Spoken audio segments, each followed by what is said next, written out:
Hey guys, कैसे हो सब लोग। आज का हमारा टॉपिक है सर्कुलेटरी शॉक। सर्कुलेटरी शॉक क्या होता है, उसके क्या टाइप्स होते हैं, क्या स्टेजेस होते हैं। आज के लेक्चर में हम सारी चीजें डिस्कस करने वाले हैं। तुम यहाँ अगर नए हो तो चैनल को सब्सक्राइब कर लो, और अगर तुमने अभी तक टेलीग्राम का चैनल ज्वाइन नहीं करा है उसको भी ज्वाइन कर लो। वहां पे सारे पीडीएफ नोट्स तुमको एकदम फ्री में मिल रहे हैं। तो जाओ जाके टेलीग्राम चैनल को ज्वाइन करो। जितने भी अपडेट्स होते हैं तुमको मेरी इंस्टाग्राम आईडी के थ्रू मिल जाएंगे। वहां पे भी जो है मैं स्क्रीनशॉट फॉर्म में अपने नोट्स को डाल रहा होता हूं, तो वहां पे भी अगर तुम जाना चाहो तो वो ज्वाइन कर सकते हो, वहां पे मुझे फॉलो कर सकते हो। सर्कुलेटरी शॉक एक ऐसा टॉपिक है जो आपके लॉन्ग आंसर्स में भी पूछा जा सकता है और शॉर्ट आंसर्स में भी पूछा जा सकता है, इसलिए ये जो है एक 5 स्टार टॉपिक बन जाता है। तो और द टाइम वेस्ट करते हुए आज हम टॉपिक शुरू करते हैं, सर्कुलेटरी शॉक।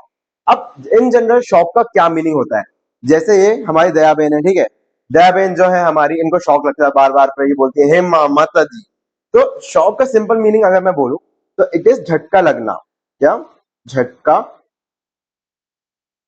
लगना। शॉक का जो सिंपल मीनिंग मैं बोलूंगा वो है झटका लगना। अब क्या होता है, जैसे हमारे ऑर्गन्स हैं, उनको प्रॉपर फंक्शनिंग के लिए अपने न्यूट्रिएंट्स की रिक्वायरमेंट होती है, ऑक्सीजन चाहिए होता है। इन ओवरऑल हमें प्रॉपर ब्लड फ्लो अगर है हमारा, तो हमारा ऑर्गन्स जो है अच्छे से काम करेंगे। हमारे ऑर्गन्स जितने हैं वो अच्छे से काम करेंगे अगर हमारी बॉडी में प्रॉपर ब्लड फ्लो है। बट अगर किसी वजह से, सपोज ये मेरा ऑर्गन है, जैसे ये सपोज किडनी है, ठीक है, और ये है किडनी की मेरी ब्लड सप्लाई। इस सप्लाई में अगर किसी पॉइंट पे आकर के कोई ऑब्स्ट्रक्शन हो जाता है, या फिर कोई किसी वजह से भी यहाँ पे एक ब्लॉकेज आ गया, या फिर ब्लड वेसल रप्चर हो गई, कोई भी रीजन हो सकता है, आगे हम इसको डिस्कस करेंगे। सो ऐसे केसेस में हमारा ब्लड फ्लो जो है यहाँ से प्रॉपर तरीके से नहीं हो पाएगा, एंड हमारा ऑर्गन जो है वो शॉक की स्टेट में चला जाएगा। हमारे ऑर्गन को भी जो है झटका लगेगा कि यार ये कैसा हो गया, क्या हो रहा है, मुझे जो नॉर्मल अपने रिक्वायरमेंट्स हैं, मेरे न्यूट्रिएंट की, मेरे ऑक्सीजन की, वो मीट ही नहीं हो पा रही है। तो सेल्स जो है धीरे धीरे करके शॉक की कंडीशन में जाएगी, ऑर्गन पूरा जो है आपकी शॉक की कंडीशन में चला जाएगा। ठीक है, तो अब इसको हम डिस्कस करते हैं। Circulatory shock also known as hypoperfusion, क्योंकि इसमें जो हमारा ब्लड है वो हमारी नॉर्मल रिक्वायरमेंट को मीट नहीं, हमारा जो ऑर्गन की नॉर्मल रिक्वायरमेंट है ब्लड की, वो मीट नहीं हो रही है, इसलिए इसको हमने हाइपोपरफ्यूजन भी बोला है। एंड और इसको सिंपली शॉक भी हम बोलते हैं। क्रिटिकल मेडिकल कंडीशन होती है ये, इसमें इवन डेथ हो सकती है किसी की। तो जो शॉक है बहुत ही ज्यादा इंपॉर्टेंट मेडिकल कंडीशन होती है। characterized by severe impairment in the delivery of oxygen and nutrients to the body's tissue। Body के टिश्यू को हमारे प्रॉपर ऑक्सीजन एंड न्यूट्रिएंट नहीं मिलेंगे। It occurs as a result of severe damage. Severe damage हो सकता है heart muscles को भी, जो हमारी हार्ट मसल्स है, अगर उनका डिटोरेशन हो जाता है उस वजह से भी शॉक की कंडीशन बन सकती है। क्यों? क्योंकि हार्ट जो है वो मेन रिस्पॉन्सिबल है हमारे ब्लड पंप करने के लिए। तो अगर ब्लड ही पंप नहीं हो रहा है प्रॉपरली, तो उस केसेस में भी हमारे बॉडी में शॉक की कंडीशन बन सकती है। Okay. Often due to the heart attack और अदर कार्डियक रिलेटेड कंडीशंस। आपको कहीं पे ब्लॉकेज आ सकता है, ऑब्स्ट्रक्टिव हो सकता है, ये सारी जो होती हैं हमारे शॉक की कंडीशंस होती है। Manifestations of circulatory shock. Circulatory shock ऐसे हमें कौन से सिम्टम्स देखने मिलते हैं जिनसे हम बोल सकते हैं कि हाँ, इंसान सर्कुलेटरी शॉक की कंडीशन में है, या फिर एक ऐसी ऑब्जर्वेशन हम इनको बोल सकते हैं मैनिफेस्टेशंस को, जो हमें सर्कुलेटरी शॉक के दौरान देखने मिलती है। सबसे पहला होता है हमारा लो ब्लड प्रेशर। हमारा जो ब्लड प्रेशर है वो फॉल करेगा अपनी नॉर्मल वैल्यू से। नॉर्मल जो होती है हम 120/80 बोलते हैं, अगर लो वैल्यू पे भी लें तो 110/70 हम इसको बोल सकते हैं। अगर और भी ज्यादा, सपोज 90/50 हो गया हमारा ब्लड प्रेशर, तो ये कंडीशन हमको देखने मिलती है शॉक की कंडीशन में। Okay. Shortness of breath. Shortness of breath से क्या मीनिंग है यहाँ पे, जब हमको सांस नहीं आ रही होती है तो हम क्या है, एकदम ऐसे जो है सांस लेने की कोशिश करते हैं, यही है हमारा शॉर्टनेस ऑफ ब्रेथ। क्योंकि ऑर्गन्स को प्रॉपरली ऑक्सीजन नहीं मिल रही है, तो ऑक्सीजन को लेने के लिए हम जो है जल्दी जल्दी सांसें लेंगे।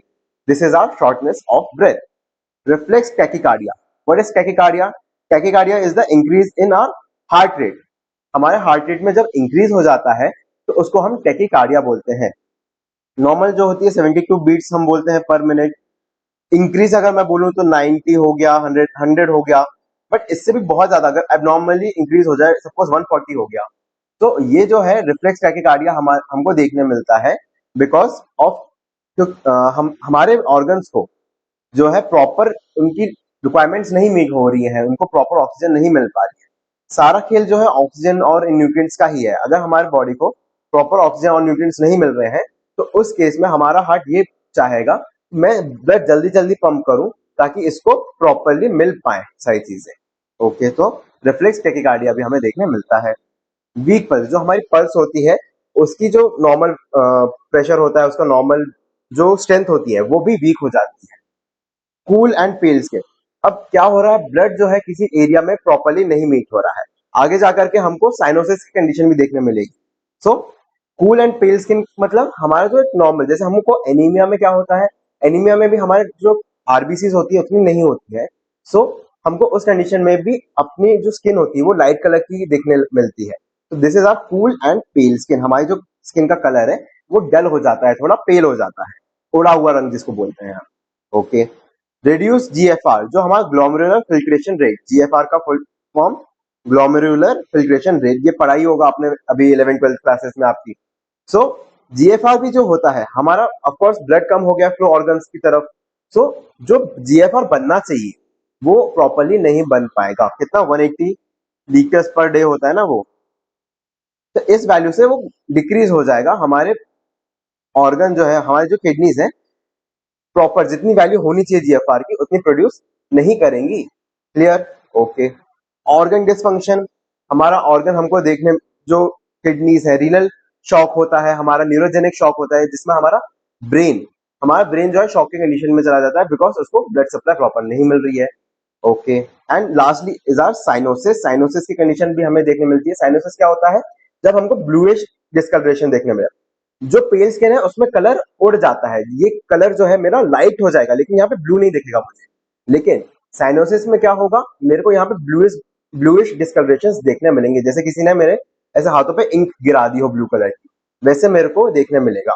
क्लियर? ओके, सबकी फोटोज भी हम देख लेते हैं कि करके। ये हमारा क्या, ये हमारा लो बीपी है, लो बीपी। ये शॉर्टनेस ऑफ ब्रेथ है, ये हमारा टेकिकार्डिया है, हमारी जो हार्ट रेट है वो बहुत जल्दी जल्दी बढ़ जाता है, हमारा हार्ट रेट जो है बढ़ जाता है वो। फिर वीक पल्स हमें देखने मिलती है। यहाँ पे एमओडीएस मतलब मल्टीपल ऑर्गन डिस्फंक्शन सिंड्रोम, हमारे जो मल्टीपल ऑर्गन्स हैं वो फेल करने लग जाएंगे। ओके, ये जो है पेल स्किन हमको यहाँ पे देखने मिलती है, आप कंपेयर कर सकते हो। यहाँ पे जो है हमको थोड़ी सी ब्राइट है ये हमारी, ब्राइट, लेकिन यहाँ पे जो है डल हमें देखने मिल रही है, लाइट हो गया है उसका कलर। एंड लास्टली जो मैंने आपको ब्लूइश डिस्कलरेशंस बताए थे, साइनोसिस, वो हमको इसमें देखने मिल रहे हैं। सो ये सारे हमारे मैनिफेस्टेशंस होते हैं, हमें क्या क्या देखने मिलता है शॉक की कंडीशन में। Okay, okay.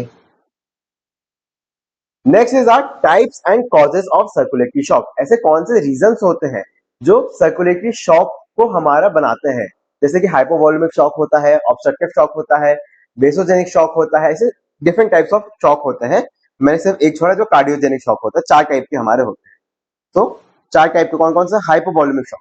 हाइपोवॉल्यूमिक से क्या मीनिंग है यहाँ पे, यहाँ पे मैं ये बोल सकता हूँ कि जब हमारे बॉडी में से ईसीएफ की वॉल्यूम कम हो जाए, एक्स्ट्रा कंपार्टमेंटल फ्लूइड कम हो जाए, और या मैं कहूँ ब्लड ब्लड हमारी बॉडी में से कम हो जाए, वो कंडीशन हमारे हाइपोवॉल्यूमिक शॉक को प्रोड्यूस करेगी। ठीक है? Okay. Next is our vasogenic shock, जब हमारे वेसल्स की परमेबिलिटी, जो सेल्स होती हैं, वो फ्लूइड का एक्सचेंज इजिली होने दे, इस कंडीशन में हमारे को वेसोजेनिक शॉक देखने मिलता है। हमारी बॉडी में से फ्लूइड नहीं निकला है लेकिन हमारे जो वेसल्स हैं उनमें से फ्लूइड ड्रेन आउट हो गया है। Okay, next is our cardiogenic shock. Cardiogenic shock से क्या मतलब है, कार्डियोजेनिक शॉक इज बेसिकली जब हमारी कोई हार्ट की कंडीशन बने, जैसे हमारे को मायोकार्डियल इन्फेक्शन हो गया यानी कि हार्ट अटैक हो गया, उस कंडीशन में भी कार्डियोजेनिक शॉक देखने मिलता है। और नेक्स्ट है हमारा ऑब्स्ट्रक्टिव शॉक। ऑब्स्ट्रक्टिव शॉक यानी कि कहीं वेसल में अगर ऑब्स्ट्रक्शन प्रोड्यूस हो गया है, में ब्लड का फ्लो नहीं हो पाएगा उस एरिया से, है ना, तो ये कंडीशन भी जो है एक शॉक को प्रोड्यूस करती है जिसको हम बोलते हैं ऑब्स्ट्रक्टिव शॉक। 4 कंडीशंस कौन कौन सी होगी हमारी, hypovolemic shock, vasogenic shock, cardiogenic shock and obstructive shock, ये हमारे 4 टाइप के शॉक्स होते हैं। पहले हम देखेंगे हमारा हाइपोवॉल्यूमिक शॉक किसको कहते हैं। हाइपोवॉल्यूमिक शॉक यानी कि हमारी बॉडी में से significant amount of blood loss होगा या फिर फ्लूइड जो ईसीएफ में प्रेजेंट है, एक्स्ट्रा कंपार्टमेंट का फ्लूइड में जो प्रेजेंट है।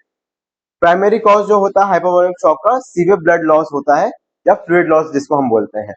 ओके, किन किन वजहों से हो सकता है? ये ट्रॉमा हो सकता है, किसी टाइप का एक्सीडेंट हो सकता है हमारी बॉडी में, उस वजह से हो सकता है। हीमोरेजिक शॉक हो सकता है, जब हमारा ब्लड निकल जाए, एक्सीडेंट के केसेस में ब्लड लॉस होता है काफी सारा, उन केसेस में हो सकता है। सर्जिकल कॉम्प्लिकेशंस हो सकते हैं, किसी सर्जरी के दौरान मैं किसी ब्लड वेसल को एक रप्चर हो जाए अगर गलती से, तो उन कंडीशंस में भी सर्जिकल कॉम्प्लिकेशंस में हम इसको कैटेगराइज करते हैं। नेक्स्ट है हमारा बर्न। बर्न के केसेस में जो है या फिर एसिड बर्न हो सकता है, हीट बर्न हो सकता है। इन केसेस में हमारी बॉडी में से फ्लूइड लॉस होने लगता है बहुत ज्यादा कंडीशन में, उस कंडीशन में। एंड लास्ट है हमारा डिहाइड्रेशन। डिहाइड्रेशन यानी या तो मैं वाटर इनटेक मेरा कम है या फिर मेरा एक्सक्रीशन ज्यादा है वाटर का, फ्लूइड का। इस कंडीशन में भी हमको शॉक देखने मिलता है। सॉरी, एक, हाँ। सो हाइपोवॉल्यूमिक शॉक यानी कि हिमोरेजिक शॉक पहला है हमारा, significant amount of blood loss होगा हमारा। ट्रॉमेटिक शॉक में कोई सीरियस इंजरी या वूंड के कारण हमारा ब्लड लॉस होगा, उस वजह से हमको ट्रॉमेटिक शॉक देखने मिलेगा। नेक्स्ट है हमारा सर्जिकल शॉक। सर्जिकल प्रोसीजर के दौरान किसी ब्लड वेसल को कोई गलती से रप्चर हो जाती है, अपने आप रप्चर हो सकती है, वहां पे प्रेशर इंक्रीज हो जाता है, तो इन कंडीशंस में सर्जिकल शॉक देखने मिलता है। नेक्स्ट है हमारा बर्न शॉक। एसिड बर्न हो सकता है, हीट बर्न हो सकता है, आग के कारण हो सकता है, उस कंडीशन में भी हमको शॉक देखने मिलता है। एंड डिहाइड्रेशन शॉक, जैसे कि मैंने बोला, या तो मेरा इनटेक कम है, या तो इनटेक कम है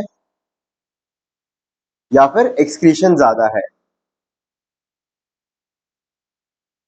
एक्सक्रीशन ज्यादा है, तो ऐसी कंडीशंस में मेरे को डिहाइड्रेशन शॉक देखने मिलेगा। ओके, सारे जो नोट्स हैं आपको मेरे टेलीग्राम चैनल पे मिल जाएंगे। नोट्स बनाने की फिक्र तुम मत लेना, सारे स्लाइड्स एज इट इज जो है तुमको वहां पे मिल जाएंगे। नेक्स्ट है हमारा वेसोजेनिक शॉक।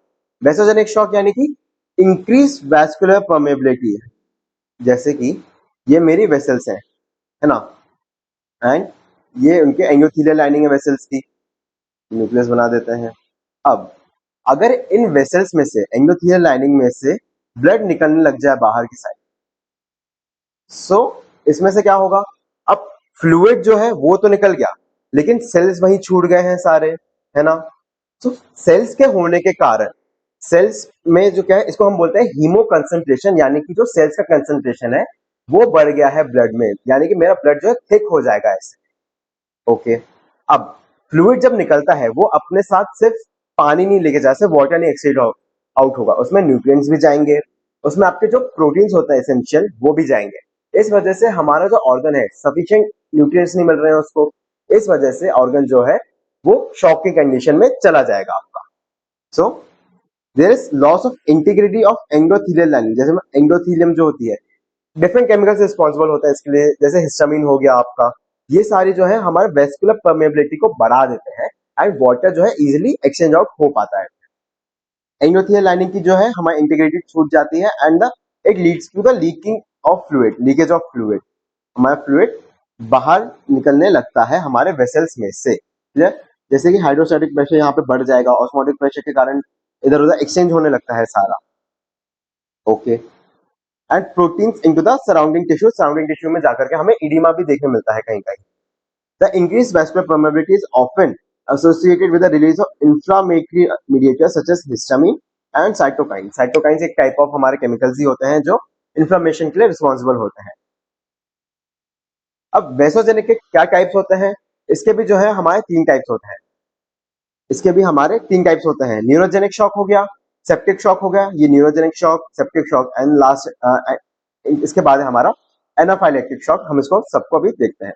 न्यूरोजेनिक शॉक यानी जो हमारा ऑटोनॉमिक नर्वस सिस्टम है उसका डिस्ट्रप्शन हमें देखने मिलेगा, यानी कि हमारा जो जितना सीएनएस हो गया, जितने भी हमारे ऑटोनॉमिक कंट्रोल के अंदर है ऑर्गन्स, उनमें हमें ये देखने मिलेगा।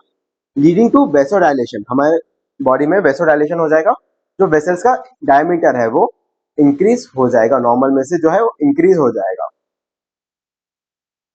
And decrease systemic vascular resistance, अब अगर मैं सड़क चौड़ी कर देता हूं, सो उस कंडीशन में अगर कारों को वहां से निकलना है तो it is relatively easier than a narrow road, अगर कोई पतली सड़क है उसमें से ज्यादा मुश्किल आएगी मेरे को कार ले जाने में comparatively to the broader road.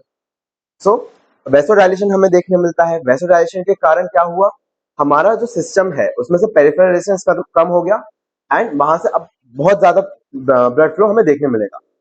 इसके क्या कॉज हो सकते हैं, ये क्यों हो सकता है, हमें देखने मिल सकता है। स्पाइनल कॉर्ड इंजरीज की कंडीशन में ब्रेन इंजरीज हो गई, किसी सोर्स से ब्रेन पे हमला हो गया है हमारे, और certain medications that affect autonomic control. Clear. हमारा वेसोडाइलेशन इसमें देखने मिलेगा एंड वेसोडाइलेशन के कारण जितना हमारा फ्लूइड है वो एस्केप आउट होने लगेगा हमारे बॉडी में से। अब जहां पे इसका ओरिजिन है वो है न्यूरोजेनिक हमारे, यानी कि सीएनएस हो गया, ऑटोनॉमिक नर्वस सिस्टम हो गया, ये सारा जो हमारा नर्वस कंट्रोल होता है ये मीडिएट करेगा हमारे वेसल्स के डायमीटर को।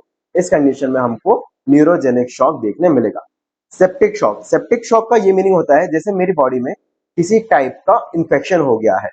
क्लियर, किसी इंफेक्शन की कंडीशन में मेरे को सेप्टिक शॉक देखने मिलेगा। ये हमारे इंफ्लेमेटरी रिस्पॉन्स को ट्रिगर कर देगा, जितने हमारे हिस्टामिन्स होते हैं, साइटोकाइंस होते हैं, ये सारे एक्टिवेट हो जाएंगे एंड देन ये कॉज करेंगे हमारा vasodilation again and increase capillary permeability. Capillary की परमेबिलिटी बढ़ने से क्या होगा, अगेन जो फ्लूइड है मेरे वेसल्स के अंदर वो एस्केप आउट करने लगेगा and abnormal distribution of blood flow, blood escape out होकर के कहीं ना कहीं और जाने लगेगा। ये है हमारा सेप्टिक शॉक, किसी इन्फेक्शन के कारण। क्लियर, वेसल में कोई इन्फेक्शन हो गया, किसी टिश्यू में इन्फेक्शन हो गया है, बैक्टीरिया के कारण, वायरस के कारण, पैरासाइट के कारण, ये किसी भी वजह से हमारा हो सकता है। एंड नेक्स्ट है हमारा एनाफाइलेक्टिक शॉक। जो हमारा हिस्टामिन होता है और साइटोकाइन, ये हमारे एनाफाइलेक्सिस यानी कि हमारा इन एलर्जीज, हमारी एलर्जीज के लिए भी रिस्पॉन्सिबल होते हैं। एलर्जिक रिस्पॉन्स के लिए हमारे रिस्पॉन्सिबल होते हैं हिस्टामिन एंड साइटोकाइन। ऐसे में अगर मेरा जो हमारा रिस्पॉन्स है वो इंक्रीज हो जाए, बहुत ही ज्यादा कंडीशन पे बढ़ जाए, सो उसमें मेरे को एनाफाइलेक्टिक शॉक देखने मिलता है। इसमें भी हमारा क्या होगा, वेसोडाइलेशन होगा, ब्लड जो है हमारे वेस्कुलर में से वेसल्स में से निकलने लगेगा। So anaphylactic shock is an acute and severe allergic reaction triggered by exposure to an allergen। Allergen कोई ऐसा सब्सटेंस हो सकता है जिससे आपको इरिटेशन हो सकती है, जैसे किसी किसी के लिए डस्ट होती है, पॉलेंस होते हैं, है ना, हमको एकदम से खांसी आने लगती है, छींक आने लगती है। यही हमारे सारे एलर्जिक रिस्पॉन्स होते हैं जो हमारी बॉडी प्रोड्यूस करती है। इसमें क्या होता है, हिस्टामिन लार्ज अमाउंट में रिलीज होगा, और भी जो हमारे मीडिएटर्स होते हैं जैसे कि साइटोकाइंस, साइटोकाइंस वो रिलीज आउट होने लगेंगे एंड ये हमारे वेसोडाइलेशन कॉज करेंगे। वेसोडाइलेशन से सारी वही कहानी है पूरी कि हमारा ब्लड फ्लो वहां से जो है मॉडिफाई हो जाएगा और फ्लूइड जितना है बाहर निकलने लग जाएगा। ये है हमारा anaphylactic shock. Clear, okay. Next हम पढ़ेंगे हमारा कार्डियोजेनिक शॉक। अच्छा, मैं एक चीज ये बताना भूल गया कि पंप हार्ट जो हमारी एनालॉजी है, इसको मान लो ये हमारा पेट्रोल पंप है ना, पेट्रोल भराया होगा आप सबने गाड़ी में अपनी। इसमें ये हमारी पाइप होती है एंड लास्ट में जो है हमारा यहाँ से मान लो हमारा पेट्रोल निकल रहा है। ओके, अब कहाँ कहाँ पे फॉल्ट आ सकता है, एक फॉल्ट हो सकता है कि मेरा या तो जो पंप है वो खराब हो जाए, यानी हमारा हार्ट रिप्रेजेंट करता है हमारे पंप को। फिर जो हमारा ये पाइप है ये हमारे वेस्कुलेचर को रिप्रेजेंट करता है, जो हमारी वेसल्स है उनको। एंड जो हमारा पेट्रोल निकल रहा है वो है हमारा ब्लड को या फ्लूइड को मैं बोल सकता हूँ। यहाँ पे इनका अगर डिस्टर्बेंस आ जाए, हमारा ब्लड ही ना निकल पाए, तो ऐसी कंडीशन में हमको अलग अलग टाइप के शॉक देखने मिलते हैं। अगर हार्ट में कोई कंडीशन बनती है उसको मैं बोलूंगा कार्डियोजेनिक शॉक। क्लियर है। सो ये थी हमारी ब्लड पंप एनालॉजी। अगर वेस्कुलेचर में आ जाए, है ना, वेसल्स में अभी हमने देखा हमारा वेसोजेनिक शॉक बनता है। ऑब्स्ट्रक्टिव शॉक भी जो है हमारे वेसल्स में या ऑर्गन में टेक प्लेस कर सकता है। एंड ब्लड वॉल्यूम में यानी कि हाइपोवॉल्यूमिक शॉक, यहाँ पे जो है हमको देखने, मैंने तब बताया नहीं, यहाँ पे जो है ब्लड की वॉल्यूम कम हो रही है इसलिए इसको हम बोलेंगे हाइपोवॉल्यूमिक शॉक। सो कार्डियोजेनिक शॉक में क्या होगा, एक लाइफ थ्रेटनिंग कंडीशन होती है। ऑफकोर्स जितने भी शॉक हैं वो सारे ही लाइफ थ्रेटनिंग होते हैं, सारे ही जो है लाइफ थ्रेटनिंग होते हैं।